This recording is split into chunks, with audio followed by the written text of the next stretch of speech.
Erokamano nyikwara Ramogi Jwang'. Kaka pile an Jaramogi Obondo. Akelonu mana puonj makare e YouTube ga. Tageno ni nyikwara Ramogi Jwang' biro winjo gigi mos mos. Kaka wamedo puonjou mos mos. Ubro ywayogi kendo gin gik mabiro dong'.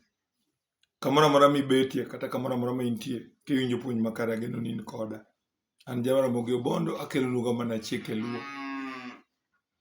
E wach mokwongo adhi kuom penjo, adana duok penjo.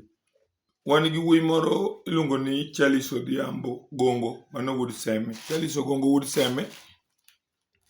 En gi penjo ni ne okendo dhako, to dhako ni nowuok moweye ka gisenyuolo nyithindo. Nodhi otedo kamoro to ne owuok kanyo gi nyithindo. Ne en gi nyithindo 2, ne ginyuolo 4 to 2 notho to 2 nodong'. Koro nodhi tedo kamoro.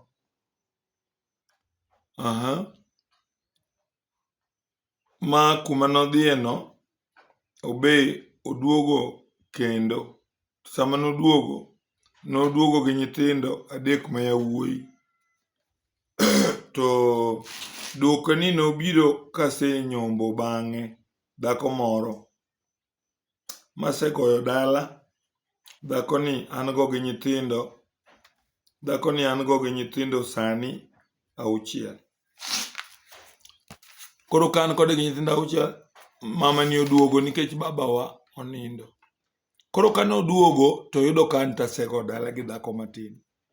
Koro natere odak mana od dawa kanyo. Kapod anono chike luo tang'o ma datim. Babawa sani nie mochari pok oike. Koro kanyo ema adwa ni Jaramogi okonya ni aluwo yo mane. Dhako ni ne oringo kaselokone ot. Nyombo be ne pok anyuome. Penjo ni be anyalo gere sani molu chike babawa motho. Kiwinjo penjo mar Charles, chiege nogedo ne dalagi kanokende moloko ne ot kaka chiege. Lakini gigi duto notimo gowi. Ne pok onyuomo nyako ni. Asebedo kapuonjou nyikwara Ramogi higni mang'eny ni loko ne dhako ot ber ka isenyuome. Koro muono ode. In ka koro nikende simba iloko ne ot. Kendo bende Nyasaye osekonyigo munyuolo 4 kode ma chi dala. To gigi timo ot iloko gowi. Kendo gibi ka ikitieko kwer. Oro ok ang'e kaka jodala gi ne biro ga liete nyithi ugi. Keche ing'e ni ka ne pok idhi korgi nyako milogo. To liete koro dwa yudi mag nyithindo munyuolo gi nyako ni. Ituono joka modho pi, ituono joka chiemo. Bende iketo joka ni kobiro liel to gibed gi oko e tie yien mabor. Gibedo oko mar dalau ka gibiro ywago nyithi nyargi. En makosa dak gi dhako milokne ot kok inyuomo. Koro mama ni oringo ka useiko nyithindo 2. Oringo gi nyithindi 2. Odhi otedo ne ng'ato be ochako nyuol kode nyithindo 3 machuo. Koro babau otho. To winjo wach babau mothono to ringo oduogo. To oyudo ka in gi dhako moro misenyuomo, migogo dala. Inyuolo go nyaka nyithindo 6. Koro dholuo wacho ni dhako manigogo dalani, maninyuomoni, maniluwogo chikni, en e dhako ma koro onego lu chikni nyaka chieng'. To bedo noluwo chikni nyaka chieng' kata tieko kwer babau, okumoni kawo nyithindo kaka magi. Nyithindo irwako arwaka gi yath. To mama mani kendo mokwongo mani dwanyogo koru ni, ento diweri kode, odwaro ngimane kata dak kamoro. To kihere to dimiye gik moko kaka mag ohala. Nikech sani koro babau otho, obe oduogo, idwa ni pange kaka koro ike kode. Nokinyuome, nokitimo kode gimoro amora, nochalo osiepni. Koro sama oduogo midwa pango gigi, nidwa go kode dala, idwa timo ang'o, odwa kelo tho mari to odwa kelo tho mar chiegi. Gima duong' ni ne unyuol kode kony nyithindo. To kapo ni oneno ni nyaka to odagi ma tho bede moik kwaru ke kod en shida. Gin gik moko matek ta. Kech naneno mama moro manene chuore ogo dala koweye gi nyithindo oko. To nene oduogo pango but chuore no ka koro mum ochame oluor moduogo. To chuore no nomor kode koduogo ma koro nene odhi e landi kama ne gipange. To owuok e rangae maka mama matin magigoyo kaka dala. To oliwore gi mama ni e center. Mama mogogo dala ni oluwogo chike te mabeyo mag luo. To nowe dhako cha oko gi nyithindo madhi mana bich te. Koro be noneno ni kaluwore gi weche nyithindo, koro nyaka odwok dhako ni. To dhako notamore kani idware mondo gigo dala gi chuore. Ma ng'ani nogo dala gi dhako matin moluwo chik luo makare. Ng'ani ne pondo ka koro chiege cha ja nyithindo abich oduogo gipango go. Ochulo ne ot e center. To oa e rangae ka godhiambo to odhi onindo e center kacha. To kogwen to oduogo e dalane maka mama matin. Ing'e ni gini nonege manonego nyaka chiege matin no. Mama manene gidage e center ni ema sani odong' nyaka gi nyithi mama manene cha. Kech dala to nokele mogone kogole e center kacha. Kaka mama maduong' ni ne dwa ripogi matin ne tabu. Kech mise wuok korgi, gweno michamo, loko dala notimo gi dhako matin. Kech mama maduong' ne wiye tek. Nokoni nokodwa wuok e dala mar town ma Nairobi. Koro jaduong' ni noamua oduogo dala gi dhako matin moloso gik moko ma koro ok onyal reverse. Mana kaka penjo ma Charles Jasemo okelo, nitie gik moko mok wanyal reverse.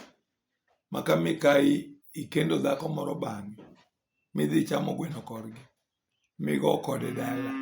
To macha be koro biro ni en gi nyithindo. Onyalo ike dau timiye pesa odhi oloki. To wach dwaro keto mise ni go dala moro. Ng'ama thuon mawinja miero kigo diriyo. Ke joma nokonyi go mier sama ni gero dala matis cha ne gin jo dalau. Kendo ne ging'e ni wuok. Sani be koro gidwa konyi go dala dhako mobiro ghafla ni. Mane ok inyuomo. Oto niloko ne koru. Dakika mogik tiweye nikech noringo. Gik midwa timo gi kelo tho. Joma nomuono kacha, joma nomuono nyoyo ligandi kacha, gidwa duogo kendo gidwa konyi gedo. Ka dhako moduogo ni. Dhako ni pok inyuomo. Koro kidwa ni inyuome. Sama wuoru otho. Idhi cham gweno no. Udho pang oko. Ike kode. Ere kaka gibiro ripo gi matin cha. Kapo ni al dhako matin ta winjo ni gik makamago itimo sani. Uduogo. An mana go kodi dala. Koro idwa loke mikai sani. Aringa dhi thurwa chuth. Mondo koro udagi mama no. Mondo kik tho na wuogi. Koro gik makamagi okuong. Kech kiloso gik makamagi kiyath. Kata kimanyasi. To gina gik miloko gi tho minego gik michinjo to remo chwer. Ichinjo gigi tinego mondo kik tho bed kuom dichuo. To kik bed kuom dhako matin. To gin gik moko yot. Ka koro ipenjo dhuluo makare en nang'o.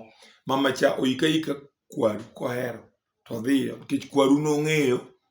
Kane onyuol ga kode ma wiko nyaka nyithindo ariyo. Ka uting' nyithindo. Timi mama no pesa odhi oloki tiweri kode.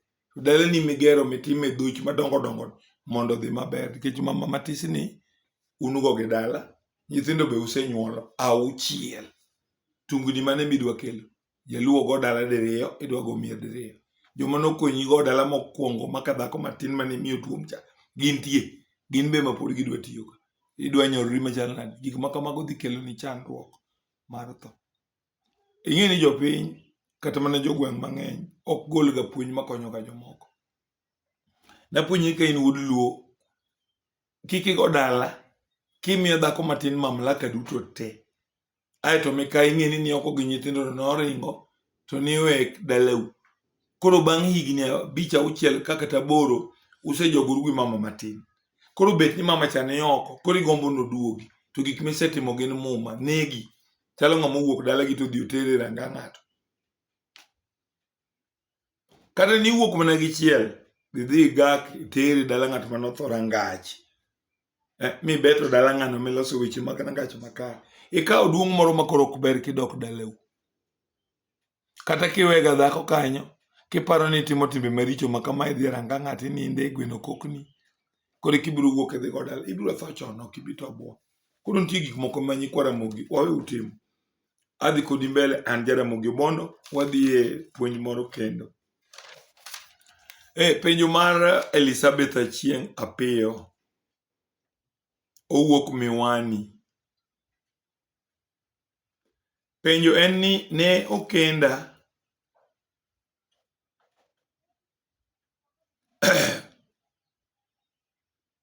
nokenda kogona gi jaduong' Jojo ma wanyuolo. Nokenda gi jaduong' George Opiyo ma wanyuolo nyithindo 7. Nogo kode dala, nyombo be ne onyuoma to ne okenda ka min gi ne odhi poro. Nyakwa Ramogi ageno ni in koda kanyakla. Wuoyini nokendo jaode, to jaode ni kokendo to noyudo ka mamane monyuole onge. Babagi ne nigi mama matin. Ka koro dang' ibed wuod Mikayi to Mikayi nowuok. Koro ikendo e bwo mama matin ka. Mochopo kama koro baba wuok goli migo dala. Koro kisego dala ni ma koro in gi dalani. To wuoyi mane ogedo ka min gi onge ni nodak e dalane kama nogone kacha maber. Koro nowuoyo gi babagi nodwa omo min gi. To babagi oyiene ni dhi om mama. Mano gima ber. Kuoma kaka Jaramogi ne en gima rach. Ng'ama onego ne bed gi paro mar omo mamau en babau no mane orino. Koro ng'ano dhi moomo min gi kende. Ok en chik luo. Mamau dang' iom nadi kuma odhiye kaporo to babau pod ngima. Kata babau tho nitie yuechene monego ome okini nyathi. Baba ne omiye teko. Oomo min mamano mar tieko ngima nyathi.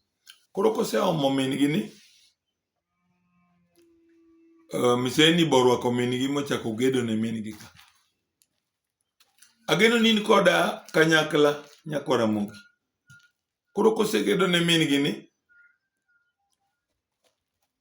wuoyi ni dong' ing'e ni nosego dala. Dala ne otegno min gi to pod.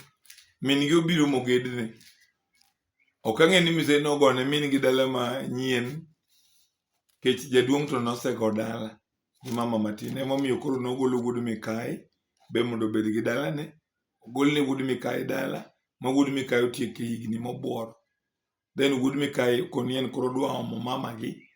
Kech nyiek min ni samoro ok omor go be ok orwake. Dongo okaso wuon modhi moomo min gi. Ma wuon gi odwaro kamoro mogere min gi. Ting'e ni dala kijana ni manogoyo otegno. Dala min gi migero ni numu. Wuoyi ni apano chieme. Od min gi ma wuon gi ogero ni. Min gi otedo chiemo gichamo. Ting'e ni owuok e dalane cha. To dalane cha to otegno. Koro otimore kamano piny okwe. Ne ok obudho ahinya. Min gi ni okosana gi chiege. Min gi manoomo ni okosana gi chiege. Ting'e mine gin joma be nyakonchiel moko chalo ga waya nyithindo. Koro kawo kide oba godo chi wuode. Noba chi wuode. Odhawo gi chi wuode. Wuode manoome koa kapolo. Koro kelo lweny e dala wuode. Koro kawo kide oba e dala wuode cha. Dala wuode cha ting'e ni otegno nikech nosegoye chon. Mare ni to koro chuore ogoni machiegni. Mabe chik wacho ni ok onego bed ni dala wuoyi cha chung' kendo neno. Be ok onego ni wuoyi cha wuok e rangach. E dalane machon cha. Kodhi e dala min odhi chiemo konyo jotich tiyo. To dala min gi no numu. Bang' ka min gi oseba kidi kacha ni chi wuode ochwany. Donge kijana ni obet e pien koro chako tuo dweche 7. Dweche adi? Dweche 7. Dweche 7 ma kijana ni tuo manie pien ka ma min gi manoba kide dalane chiemo be gichiemo e ligand mama ne cha. To dalane onge malong'o dalane otegno. Ng'ama kwere be onge. Wuon be nika. Nyakwa Ramogi winjo gini. Tuo chakore kuom wuoyi. Otuore. To kang'eni sama notuore ni jaode ni be ni mama ma ok ler kata, nikech bang' ka nyino tuore motho, iluongo ni mama wi kelo duogo. Wuoru ogere tibilo gimoro kae. Lweny moro wuok matin bang'e kanyo dhaw gi jaodi ba jaodi gi kidi odonjo daleni tuo keti piny mitho. Mama ni ka chuore otho ike e yo makare. Mago mana mistake mag duogo meru kendi. Baba wuogo ne dala to wiye wil dhi gago kanyo kaka mama u ihere, en mama u ihere, chiemo kanyo. To king'iyo dalane yom to mari to tegno. Koro mano nok bet mistake maduong'. Dongi pari ni dalani ni isetieke ni muda maromo nade. To dongo tegno ni dala migone mama ucha. Ichame ang'o? Onego bed ni gik makamagi kitimo to in iwuon ionge dalani. Dalani muko midhi pango. Mama ma ulosne dala ma yath mag manyasi go ti mobi olok dala mare ma dala ni tegno. Koro kiparo biro tugo dala e lowo moro mok kama ni gedecha. Kadi kacho tegno. Tuo luwo wuoyi ni matho. Mama ni bende ka chiech chuore setho kama ne dagi obaye kidini. Obudho to koloso kata chae. En bang' to chuore motuo dweche abiriyo ni. En weche mag chike luoki. Ochiemo weche mag nyithindo. Mane chuore ni oweyo. Ochiemo weche mag nyithindo. Gidak adaka. Ok ang'e ni jater ni nene osiepne ka chuore tuo. To ok ang'e ni osiepni okawo jater oketo ka. Piyo. Oko riwo kata jater gi manyasi gi nyithindo. Nyithindo gi bende ochiemo go kod chola. Chieng' mane jater ni obiro. Manene oninda ninda e odni. Mochiemo moriwo pien gi mamani. Wuod mamani ma ja higa 26 otho kendo morore. Makata sama wuoyo kodi ni nyathino pok oiki ni e mochari. Koro jater be kia chik. Jater ni nigi monde ne 2. Jater mobiro tero mamani nigi monde. To mama nigi nyithindo madongo 6. To koro jater odhi ohero mamani. Ma gik magitimo gi oumore. Mamani wacho ni jater ohere. Chach chuore pok nomadho. Jater otere ok oriwo jater gi nyithindo. Dholuo wacho ni ok inyal bedo gi jater kuomi kapok iloso chae mar chuori. Ok ikaw ng'ato ikete bamni. Mar 2 nyithindo ok inyal chiemo go ka in gi chola mar chuori. Ne un chae ok udogi. Dong' nanyisi ni Yesu Kristo nodok e chache. Kata nokomadh chache to nitie joma nodok ng'iyo ka kidi maduong' manong'ielie liende cha nogol. Negidhi magi negi confirm ni kidi negidokie. Koro mane melo jakwa dog wang'i liel. In mari ok idokie. Chondi cha be ichiemo chiemo gi nyithinde wach lemo wachiemo chiemo nyaka nya ik chuora gi nyithindo. Jateri kele kela piyo piyo kapok iloso chae. Wuode omorore sani wuoyi maduong'. To gima dwa nego mama ni sani. Wuode te omorore. Dala no pok omukudhie mach moyang'e gimoro kaka rombo ang'o mag chae mag mse. To nyathi koro otho sani maduong' koro idwa yieng'. Idwa los nyasi. To mama ni dwa chiemo ka. Mama ni dwa chamo gik moyang' ka. Matho nyathini koro dhi chalo kaka duogo e liel mar jaduong' cha nikech idwa yieng'. To kobilo gig liend ni odhi luwo chuore obe odhi tho.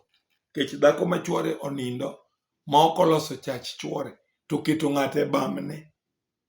To chae no olos ka entie dala kanyo ma yuoche ne be nitie nyaka nyiekene to madho mochamo gigo to ne ok oritore bang' tho chuore.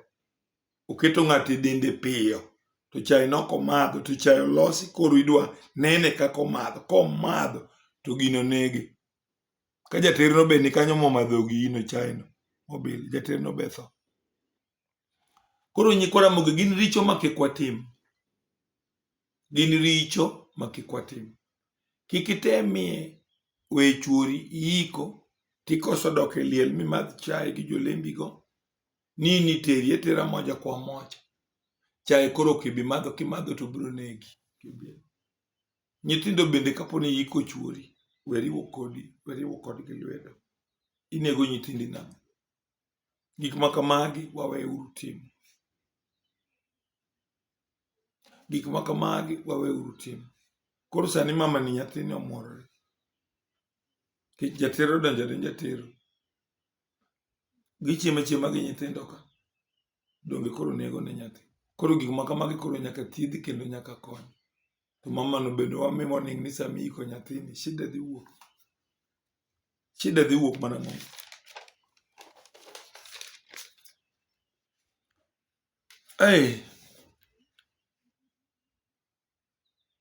Koro wadhi mbele nyikwa Ramogi.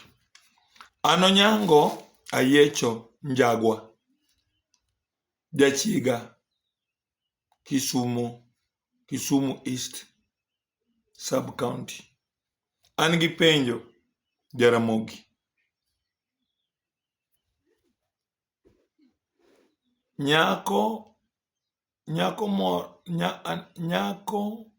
manene otedo kamoro bang'e chuore ne otho to yuoche oriembe mi obe okawo nyithindo te odok go korgi bang' ka chuore ne otho. Mowetene omiye lowo mogede ogoyo dala bang'e ne ok obudho to nyako ni notho. Sama ukelo nyameru dalau to gigi chuore be manotho ok oloso, joka oriembe kucha karikni, ubende un joggi ok unono. Nyako kata kapo ni tuo ka chuore to chuore nyotho nyoro wiko to bende otuo, dwaru daktari othiedhe mana e dalane kanyo. Kech kuseiko chuore cha to koro ubedo gi oruma to ukete e mtoka nubiro kode koru koni. Ng'eni uting'e gi chola mar chuore.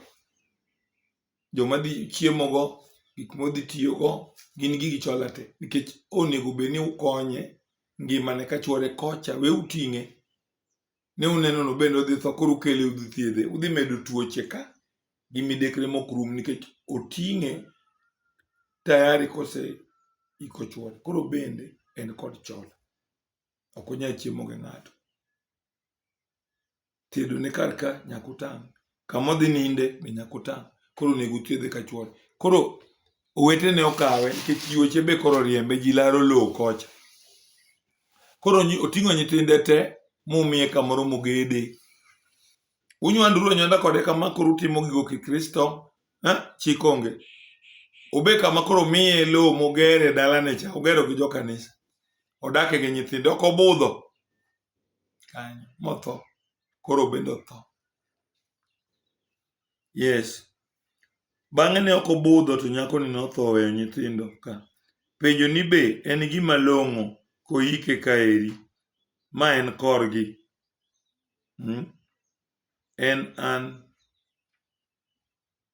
Gima timore ni bende en gima long'o. Dholuo wacho ni ka nyako ni ne jogo riembo to koro otho to en gi nyithindo. En kod nyithindo. Chik wacho nang'o? Onego bed ni jogi kawo patik koro mar sirikal, ruodhi nyaka jomoko, mondo otime nadi? Mondo oduoke. Onego duoke ka chuore no gi thuon mondo we dala jogi thuolo nikech nyithindo gi koik min gi ka ok gibi pong' ma gigedie. Kaneru ok ugedie, kaneru ok nyomue, ma be ok dalagi. Koro joka nokete mana ka ojot, gilu chike mag bura. Anyuola, kot nitie, chief nitie, dio nitie, giduok nyako ni giik ka chuore. Kata jok odagi kata jok oyie, ma ne chi kocha, kigiike thurgi ka, biro chando nyithindo. Ibiro nyuom nyithindo nang'o? Tieko lope idwa tiek nang'o gi yore ne? Koro dholuo maber ni nyaka gichun joka koro makaw kaw chigi. Kata bed ni ne giriembe koro gidhi kaw. Eka jogi biro dong' gi yweyo mondo nyithindo chieng' odog thuchegi. Nyiri nyuomo thuchegi. Nyikwa Ramogi erokamano, an Jaramogi. Achiwo mana nembni 2 kende, to nawacho ni kisebedo gi shida mag tuoche, joints mosemuodo dendi muda mang'eny, tuo mar rheumatoid arthritis, ilak vitamin K1, ka nyaroki go remo slow, tadundo bote mofat sok rwak remo go makare, koro isiko gi pen kila pile ka pile. Tudi koda e nembni gi 0718 558860. Airtel en 0733 772600. Erokamano, an Jaramogi Obondo. Amor kodu, nyikwa Ramogi. Wadhi mbele.